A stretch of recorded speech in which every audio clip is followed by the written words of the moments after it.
Hi everyone. So we are live this morning. Hello. Thank you so much for joining.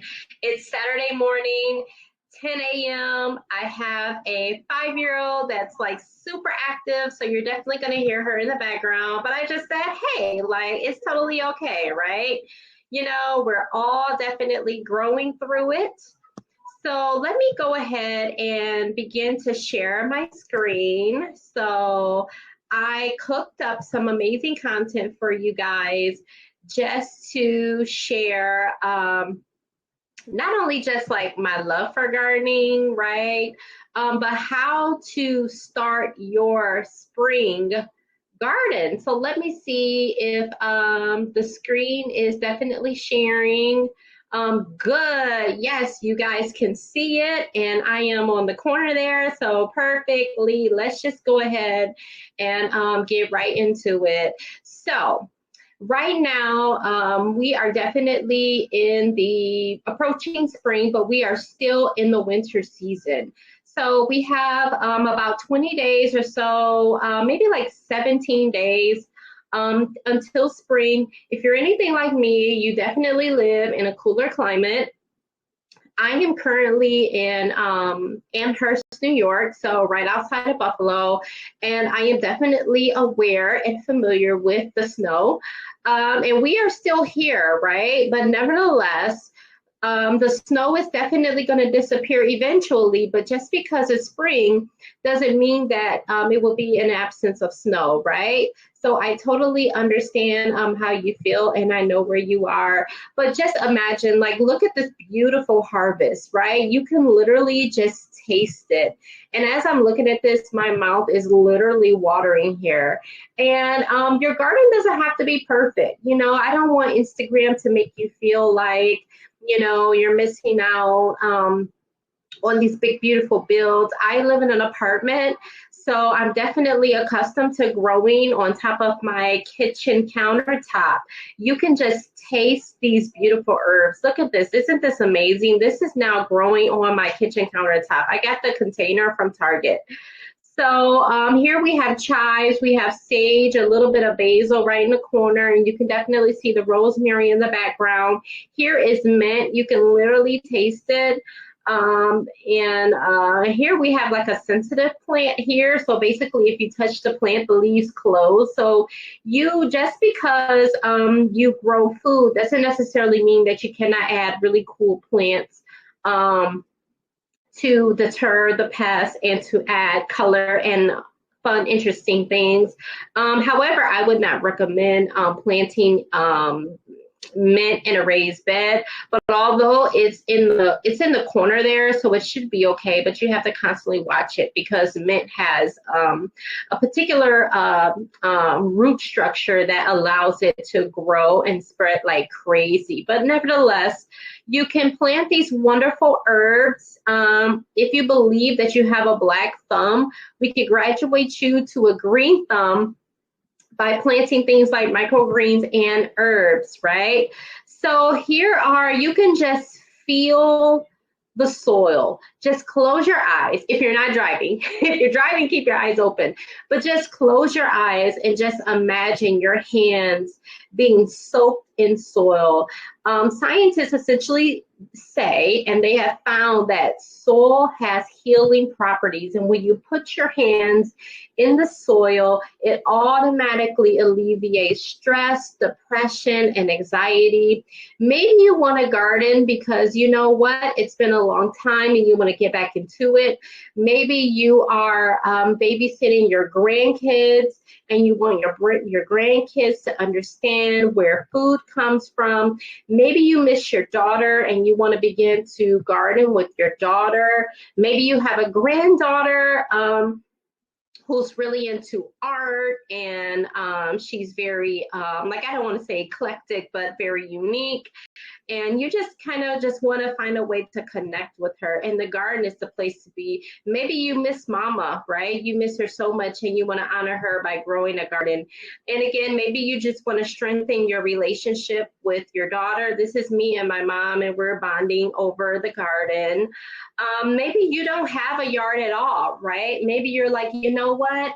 I don't have a yard. I am living in an apartment, but I still love to grow food. I love plants, and I just don't know what to do. You know what? Your space, no matter how small it is provision. A garden is provision.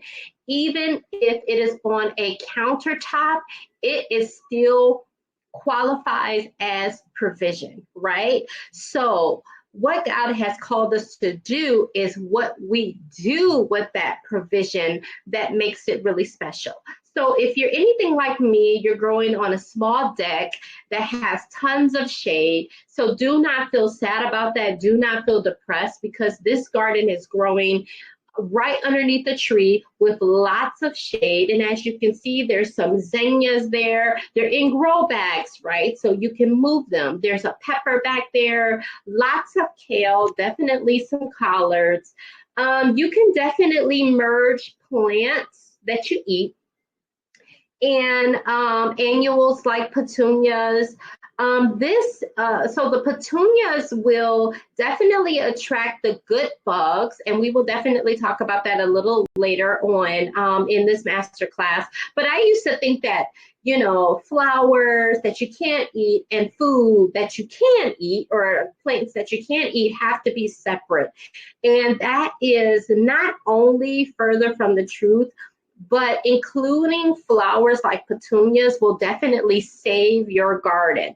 So yeah, let's definitely get ready. So let's just say, you know, you utilize a wheelchair or any kind of mobile device and you feel like gardening is not for you. But I am here to tell you, not only is gardening for you, I specialize in gardeners just like you, and I grow tall raised garden beds for people that use wheelchairs or people who have trouble bending and standing. If you have knee pain, I definitely know how you feel. I too have knee pain because I am pigeon-toed. So I definitely understand what you mean, because sometimes when you're bending down a garden, it's hard to get back up. I totally get it.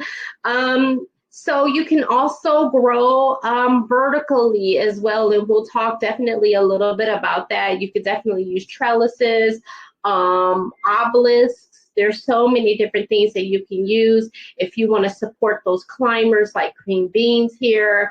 And you know, your garden, it has to be covered. You know, don't let, you know, the Instagram pictures fool you. It definitely takes an immense amount of covering. And especially if you're like me and you live in places like Buffalo, where we definitely have all the 4 seasons, there's going to be some damage, right? So I took this picture of my kale right after a hailstorm that we had for like a few days, and this was like in July, a rain and hailstorm. There is going to be some damage, right? But you just cut the damage off and you keep moving. And let's just say, you know, your budget is under $50. You can build a raised bed for $20. So if you follow me on Instagram, you'll definitely get the information on how I do that. And if you want to go hard and if you want to go big, and let's just say, hey, you know, I cannot bend my knees. It's very hard to get up. I totally understand. As I said before, I'm pigeon-toed. You can have a chair right here and sit and garden and have a good time. And you can invite your friends. You can invite your church friends. You can invite your daughters and your grandsons and your granddaughters to garden with you, and it's definitely a lot less stress. This garden I built was for a 90-year-old woman. 90, right? And this is in a senior living home. It's not a facility, it's just a group of townhomes. And this garden is just getting started right in the deck, right on the deck, right? So, or if you're anything like me, you just want to go all out and grow for a family of 20. No matter what it is, I got you on every step of the way, and I am definitely going to show you how. You can even garden in very unique places. If you have a really cool door or entryway, I can definitely help you get that started. That's more so food landscaping. I got you in that area. Or if you just want to grow a garden indoors, I can help you with that too. So I want to know if you can relate. So I got this text message from a client of mine, and she says, like, I really love to garden.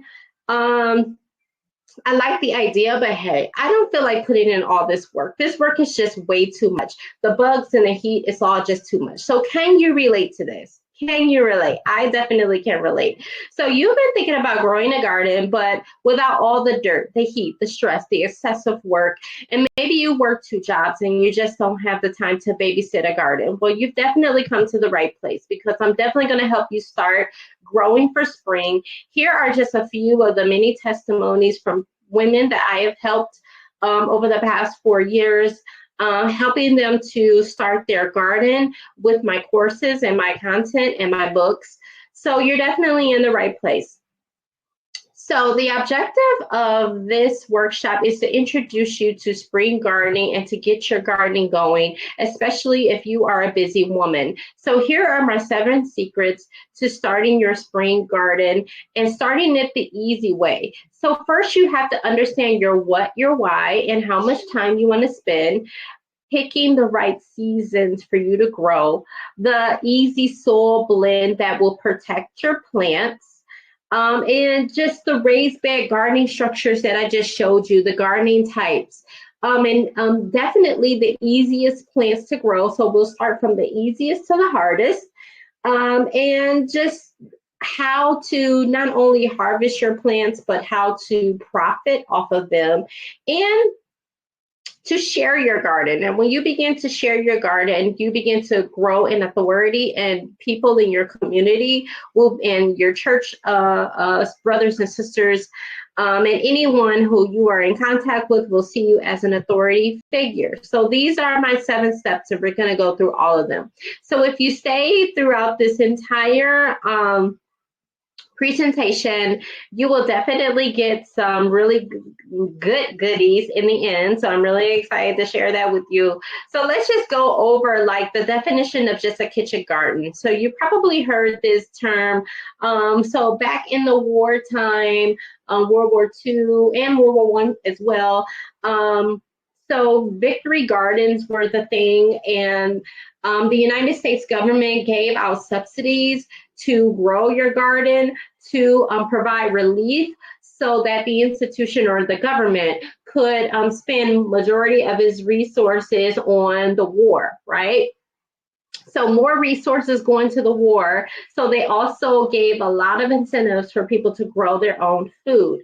Now, if you've lived in various parts of the South, especially during the sharecropping era, actually, I just want to say maybe not necessarily sharecropping, because in many different parts of the United States, sharecropping still exists. It exists by another name, but nevertheless, like around the time, like definitely after slavery and before the Civil Rights Movement, kitchen gardens were named, had different names to them. I know in some parts of Mississippi, people call kitchen garden truck patches. And so just depending on your ethnicity and your heritage, there's definitely different names for different kinds of gardens and for different eras in United States history. It kind of means the same thing, but I just want to honor just the differences. So kitchen gardens are a collection of fruits, vegetables, flowers, and herbs growing in your backyard, and it's definitely nearby a water source. A kitchen garden helps you to prepare your family's meals, and a kitchen garden also grows your very own ecosystem, which is a collection of plants, animals, butterflies, soil, and other bugs and critters and features that make your garden grow. And we will definitely talk about those things. I also just want to mention too, like just to talk about the slave era, kitchen gardens were definitely tools for liberation. People would grow, well, actually, I don't want to like say sneak, but sometimes they would sneak and grow their own food, and they would cultivate it on Sundays. And for people who skipped church and they cultivated their gardens, particularly on Sundays, they were seen even more so as a threat. So what they would do is they would grow their garden in some unprofitable area on the farm or on the slave plantation, and they would secretly sell their food.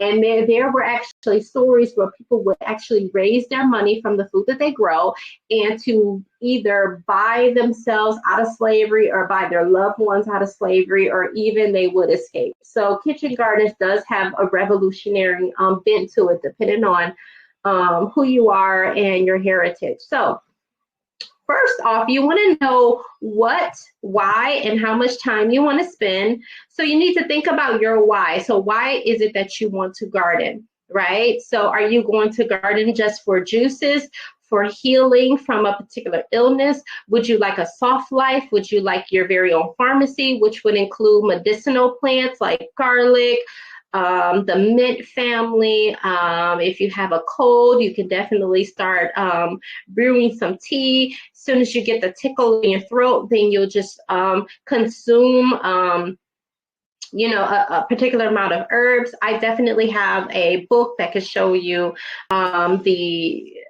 the measurements or the dosage amount to how to take that.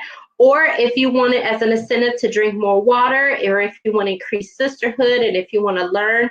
So you all have to understand your why. So this is my story of how I came to be a gardener. I started to garden in a very challenging era in my life. So it just kind of goes to show you that even though that you are super, super busy and you may work like 1 or 2 jobs, or you have a full-time job and a side hustle, and you're a mom, you could definitely still garden. I started to garden in the middle of my PhD journey, right when my dissertation writing started to pick up, and it became very intense. And I tell about my story about how I had suffered from 2 miscarriages and just criticisms for people who didn't really like understand my life, understand the choices I was making. Because when you're getting your PhD, it takes an immense amount of work and sacrifice, and you're not going to have the time to like hang out at the club and drink alcohol at people's houses and things like that. You're not going to be in the mindset to do that. So there were a lot of people that were angry and they didn't really understand my choices. And it was really hard and challenging and difficult. So in order to prevent myself from blowing up, I eventually just started to garden, or I started to learn more about gardening, and I gave all my frustrations to the soil. And when I began to tell my story about how and why I love to grow gardens, it definitely set off a firestorm of people who supported and were interested in what I was doing. So I launched my gardening business at the start of the pandemic, like right before, well, actually January 1st, 2020. So that was kind of before everybody knew that the pandemic was going to happen. But nevertheless, just to fast forward, I received grant money to build these raised beds.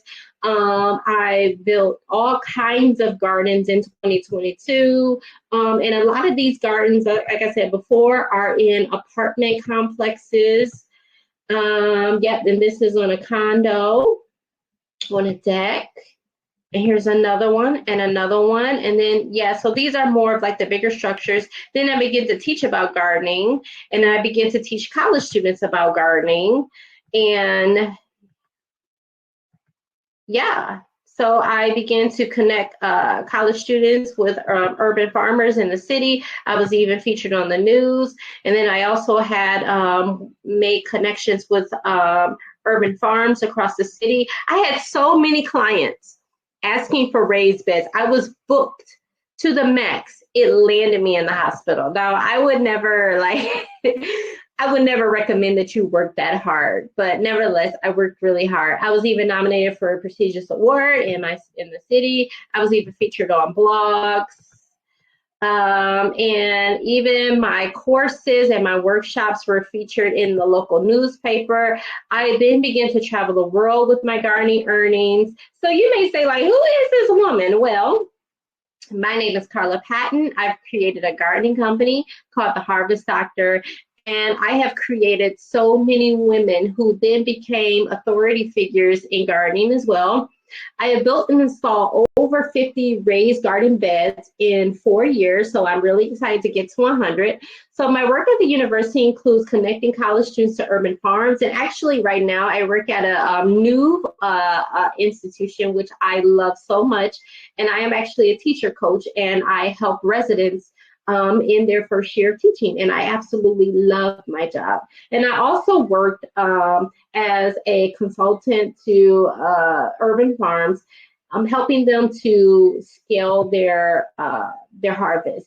So since the 90s, I've been different, okay? Even then, as a little girl, I'm looking at this picture like, this is different, right? So I'm definitely going to give you all the tea. So as I said before, I came to gardening like really stressed out. I was anxious and worried. I had no garden at the time, but I did come across the work and the life of Alice Walker in her book In Search of Our Mother's Gardens. So then my PhD experience began to pick up a little bit. Then I learned about the wonderful world of gardening. So as I said before, I knew that I wanted to be a gardener when I read In Search of Our Mother's Gardens, and particularly the essay written by Alice Walker, In Search of Our Mother's Gardens, and I was absolutely fascinated with it. This is a picture of my grandmother's garden. My grandmother is now 104 years old. So I thought about my grandmother and I just said, oh my goodness. Well, she's actually my great grandmother. And I said, oh my goodness, I want to be a plant lady. And I knew that this was my path. So this is actually a picture of my first garden. As you can see, the soil is incredibly hard. I definitely killed a lot of plants, but I am actually yearning to get back to these days. And I could have utilized this space a lot more. And as you can see, I put the pots directly in the ground. I had absolutely no idea what I was doing.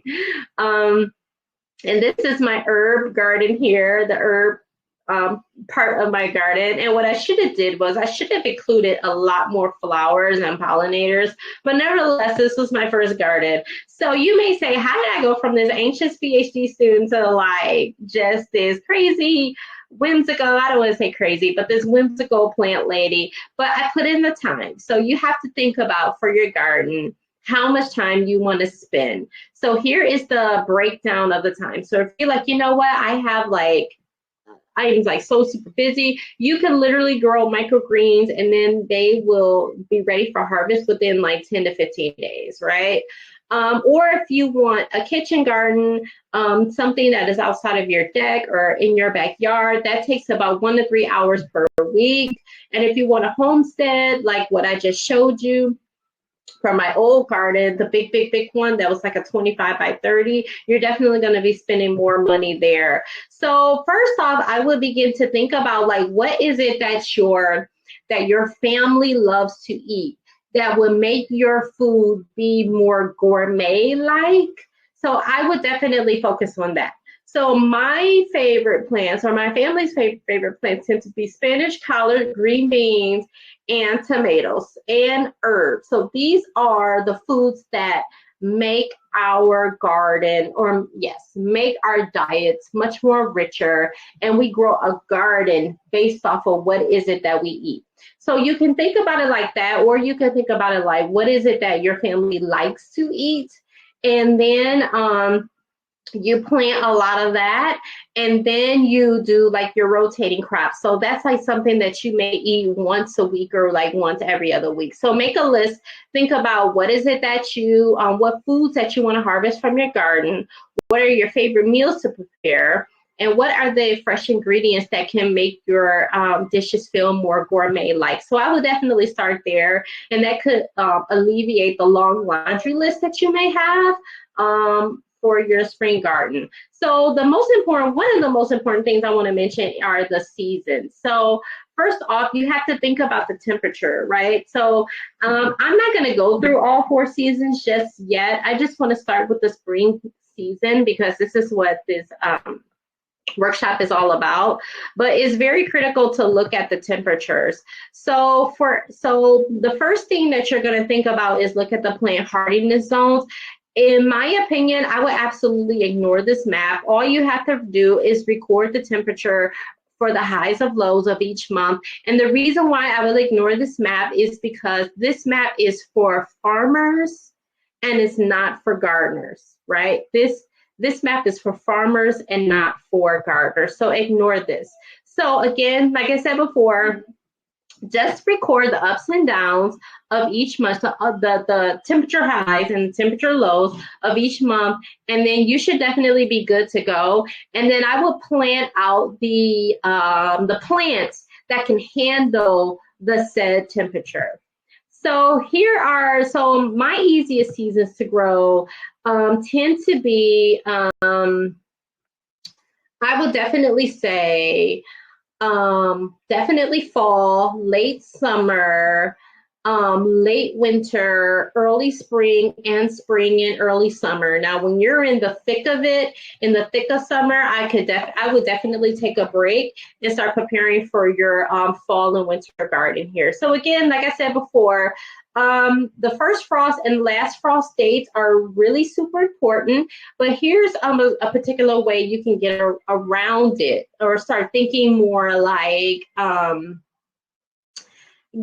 just kind of like showing you the process of the temperature, how it flows. So definitely create an arc, and you can definitely see how the temperatures shift and change from month to month. So make sure you record your last frost date and your first frost date for a particular reason. I'll show you why. So for Buffalo, our last frost date is May 5th, so definitely around Mother's Day. And then our first frost date is October 25th. So make sure you take some time, and I'll give you like a hot second to draw this arc and to find your last frost and your first frost date. So, but here is how you could use the frost dates and to grow more food. So what I do is I look at the frost dates, I look at the news, number 2, and then when I look at the news, I cover my raised beds or my food a few days before the scheduled frost date to ensure that the plant and the soil is nice and cozy. I use small wire hoops for support so that the snow does not smash the kale or whatever it is that I'm growing. And then I use a large plastic covers that I get from the Home Depot section in the in the painting section, in the painter section. And then I use an actual frost cover. So I use 2 covers to protect whatever it is that I'm growing. So that's how you get really big kale in the middle of snow. So as I said before, in my opinion, and from my experiences, these are the easiest parts of the year to grow. The reason why is because the sun is not so scorching hot and your plants are not being cooked by the sun. And the plants actually really get a chance to retain their nutrients. And I'm not saying if it's being baked by the sun, they're not nutritious, because they are. But I'll show you one of the reasons why spring is the easiest time to grow and how those nutrient systems work within the plant.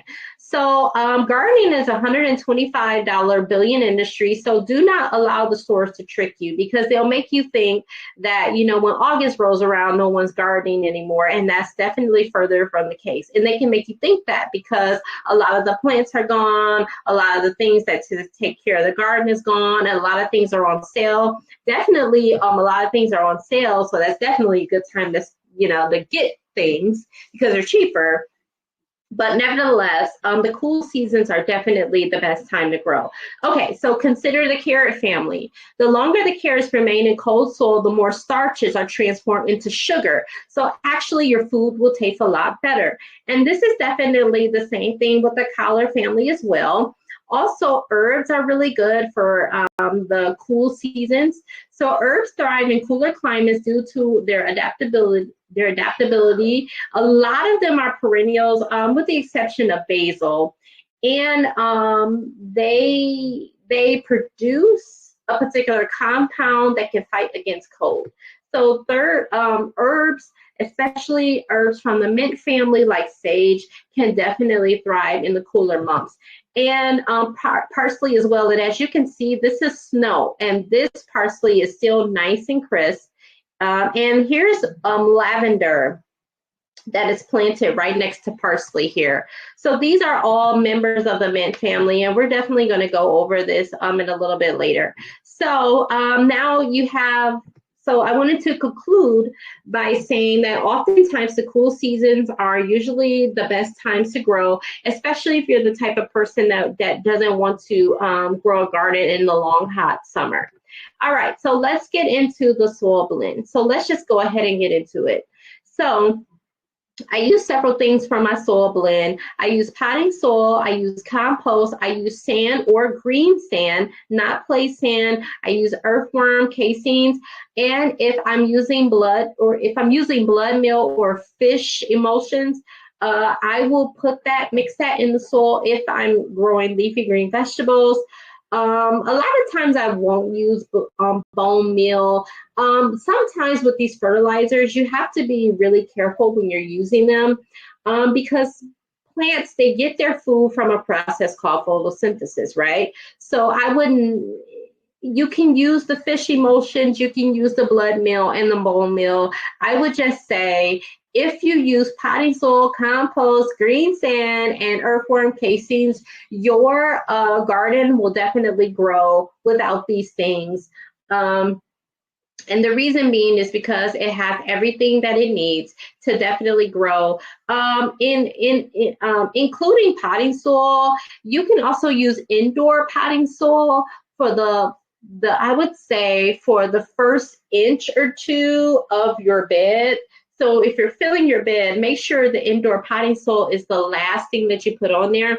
The reason being is because it has compost, it has vermiculite, it has perlite, it has all of the nutritious things that a plant needs to grow. So I wanted to include something about back to Eden gardening, or to grow a garden of Eden in your backyard is definitely doable. You could definitely do it. There's definitely some positive and negatives with that, and I definitely just wanted to go over that. And this is really good too, and especially if you're going to use this method within your grow bags, I definitely want to talk about it. So let's just go ahead and get into it. So Eden gardening is a biblical regenerative gardening practice that uses mulch and compost to plant a garden. And it is essentially like what some people would call a no-work garden. Now, when we say no work, I think more so what we mean by is like limited work. There's no like stress involved in it. So, so if you're going to grow a garden of Eden in your bed, the first thing you need to do is obviously you want to plant it near a water source. And there are biblical scriptures that talks about, like, you know, God will plant you next to a stream of water, right? And so if you read the Bible, you'll find that there are so many really cool gardening practices that could definitely help you with not only growing a garden, but also growing your life. So you will find a water source, and you will cover the grass and the weeds with newspaper or grass, or especially like cardboard and things like that. I definitely would not use cardboard that has ink on it. So, and then the next thing, because what's going to happen is the cardboard is going to decompose and it's going to become a part of the soil, and it's essentially going to turn into soil. All soil is carbon. Brown things like compost, cardboard, newspaper is all carbon. So it's eventually going to break down. So then what you're going to do is you're going to put organic compost, or you can use like a mushroom soil or something along those lines. And then the next step, what you'll do is you'll add mulch materials or browns or straw on top. So what you're going to do is plant into the compost, and then you're going to cover it with mulch. However, I would definitely proceed with caution, because the straw in the mulch is constantly undergoing the decomposition process, and it could definitely change the pH of the soil and cause nutrition, what's the word I'm looking for? So what will happen is, as your mulch is decomposing, your plants are going to be growing. So they're going to be competing against nutrients. So you just have to be careful. So if you're going to use mulch, you have to make sure that your mulch is nice and aged. And it's undergone like a lot of that decomposition process already, so that they're not fighting against your plants. So then you may ask, like, okay, so why is this connected to the Garden of Eden? Well, if you go to, so if you go to the book of Genesis, and after Adam and Eve, they eat the apple and then they interact with the serpent, and God begins to curse them, right? And so if you look at the scripture, Adam and Eve are not tilling the soil at all until after they interact with the serpent and they eat the apple, and then God says, you will have to till the ground and things like that. So this is why this is called Eden gardening, because it's like a no-till or like a no-digging method.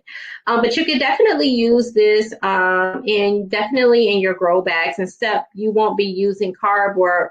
Well, I mean, I guess you could probably use like a little bit of cardboard, but you're mainly going to be using compost and topsoil, and you're going to be using mulch material to do this in your grow bags. But again, I would definitely be careful by using mulch, because it can decompose and change the pH of your structure, of your garden, the soil structure, and the soil composition.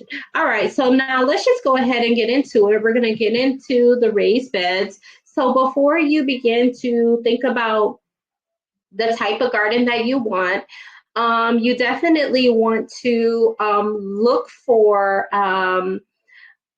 the entrance of your house, and to make sure that your garden is close as you can get it to the entrance of your house, and make sure that it is close to a water source. That is very important, because you don't want to be like dragging a hose across the yard, to water your garden. You definitely want it to be in a sunny area and without shadows. So shadows are always coming from the north, so make sure you think about that. So avoid tall bushes, trees, and fences and things like that. So if you have no shade, or if you have all shade and no sun, what you'll do is you'll plant things from the collard family and the mint family, which are easiest to grow, and they definitely thrive in the shade. So you can definitely get a galvanized steel raised bed. I build these, and these are definitely the favorite of my clients. Also, wooden raised beds. Let me just say something about treated and untreated wood. So treated wood is wood that is treated with chemicals. And my clientele, you typically do not like to use treated wood, because they are afraid that it's going to seep into the soil. If you are going to use treated wood, you definitely want to cover it with a protection, with a protective fabric, so that the chemicals doesn't seep into the soil and make your plants sick.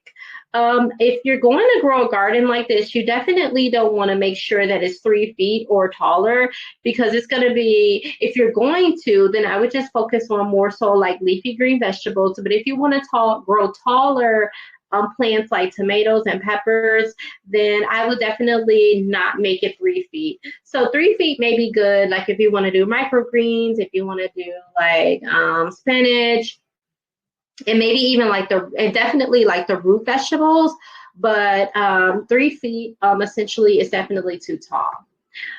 So this garden is definitely made out of treated wood, and treated wood is, you can see like the green tint here. And let me say something about untreated wood. So this garden was made from untreated wood. So untreated wood is definitely something that my clientele love.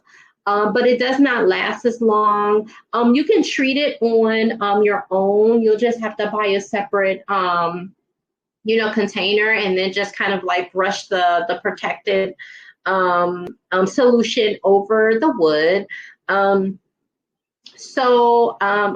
will tell you that if you do purchase untreated wood, also known as heat treated, so if you go to Home Depot, you'll see HT stamped on the wood. So that's the kind of wood that you definitely want. The sales associates are definitely going to warn you and say it's not going to last long. They're going to, make it seem like it's like a doomsday type thing. You can just say, you know what, I really appreciate your concern. Thank you for looking out for me, but I definitely want to use untreated wood. Majority of my clients definitely use untreated wood, but there are some that definitely request treated wood. So as I said before, you can definitely see that this wood is treated, and it's definitely going to last like a really long time, like maybe like 20, 30 years or so. So these raised bed, this is like an 8x2. So it's about 2 to 2.5 feet tall. Definitely perfect if you want to grow taller vegetables and smaller ones as well. Also, like these wooden raised beds, you definitely can paint your raised beds. So unfortunately, these raised beds, I would say, are under 2 feet tall. So there's definitely some bending down there, but with this arch, you could definitely be harvesting and training your cucumbers or your green beans to climb. So that doesn't require any bending. So eventually you won't be doing much bending as the season progresses. I definitely build ADA compliant raised garden beds. So if you use a walker or if you use a wheelchair, these raised beds are definitely perfect for you. If you want to grow this on your own, the reach factor has to be no more than 19 inches. Anything beyond 19 inches is definitely too wide. And the person that is in the wheelchair or the walker will have a hard time reaching to garden and to harvest their food. So make sure it's 19 inches or below for reachability. Metal raised garden beds are definitely really popular these days. I would definitely be careful with purchasing these beds because they can definitely be flimsy and the soil can bend if they are cheap. So just be careful with these things. Grow bags are also like really, I used to did not like grow bags because I didn't like them. I didn't like the way they look. So what I did was I just got these baskets from Hobby Lobby and just some cute little jewels to just kind of like put around it, or not jewels, but beads to put around them just to make it look cute and to just spice it up a bit. I love these because you can move these around.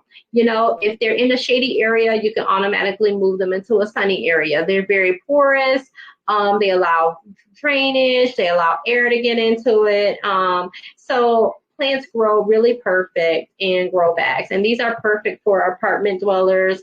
Also growing in pots, terracotta pots are really fun to do, and especially if you're in an apartment. So if you are interested in doing something like this, what you'll find is when you go to the nursery or if you buy any plant, make sure you look and see in the pot if there are multiple plants in there. So what you're going to do is just buy a plant that has multiple plants, and then you take it home and you pick it apart, pull it apart very gently, and then divide up the plant into small, medium, and large pots.